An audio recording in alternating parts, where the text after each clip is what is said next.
এখানে কমিউনিটি এবং রাজনৈতিক নেতৃবৃন্দ উপস্থিত হয়েছেন, সাংবাদিকরা উপস্থিত হয়েছেন। আমাদের সবার একটা টার্গেট যে উনি একজন ভালো মানুষ ছিলেন এবং সেই হিসাবে সবাই সার্টিফিকেট দিচ্ছে।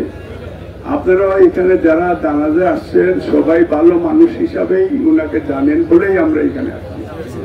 আমরা সবাই দোয়া করবো আল্লাহ ওনাকে জন্য জান্নাতবাসী করে, এবং উনি অনেক ভালো কাজ করেছেন এই দেশের জন্য, এই দলের জন্য, কমিউনিটির মানুষের জন্য, এবং ওনার পরিবারকেও আল্লাহ তাআলার জন্য বরদাস্ত করার ক্ষমতা দেয়।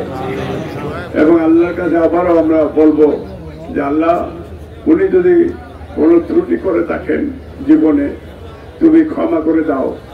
আমরা তার দলের একজন কর্মী হিসাবে, তার সহযোগিতা হিসাবে আমরা তার পক্ষ থেকে, তার পরিবারের পক্ষ থেকে আমরা তোমার কাছে ক্ষমা প্রার্থনা করছি। আল্লাহ তুমি ওনাকে ক্ষমা করে দাও, আমিন।